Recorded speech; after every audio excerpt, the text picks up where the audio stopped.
In addition to Marawi City, there are 8 barangays identified by ARMM. Yesterday or the other day, 8 barangays from Lanao del Sur and Iligan, 4 from Lanao del Sur and 4 from Iligan City. Sinasabi nila na kagaya ng Marawi, hindi makasabay sa June 5, pero habol. Also, ang desisyon, kasi very focused yung mga discussion namin, as usual, ang DepEd, maraming mga requirements kasi importante yung identification ng bata, birth certificate, card na pinirmahan ng principal, etc. etc. Siyempre, kung rubiligas ka, hindi mo na yung maalaala. Hindi na yan, maaano na makasikasin ng mga parents. So, tatanggapin sila lahat. At saka na lang, tupalo na lang yung ibang mga requirements. So, we are not turning away anyone, especially those who are children of families na evacuate galing sa Marawi. Now, as to school hours, mag-a-adjust sa Iligan at sa Cagayan de Oro in these places.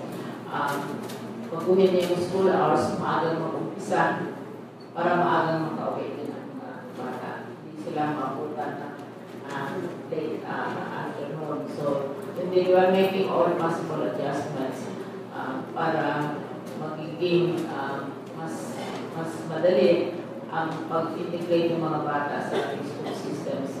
Kasi as I said kanina, ang ating basic principle ay lahat na bata, we will reach out to them wherever they are, wherever they are, whatever their parents believe in.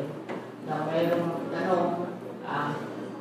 kaya ang ideya na halimbawa, iwalay natin ang mga bata ng mga evacuee families kasi magkaroon ng adjustment problems sa mga regular residents ng Iligan at Cagayan de Oro and other places. Ako ang posisyon ko, dapat as early as possible we integrate them.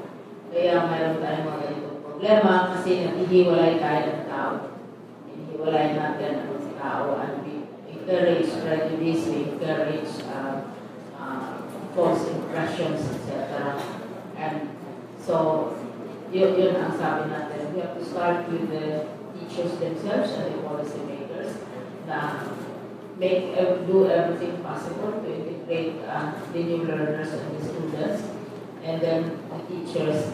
And also, kailangan i-brief, ihanda. Hindi lang yung mga bata na papasok, kundi yung mga bata din na nandyan na. Pero ang policy natin, and we are reiterating, sana tulungan ninyo kami sa media na ipalaganap yung ating posisyon, ating paninindigan sa Department of Education na the schools are zones of peace. They should not be used as battlegrounds.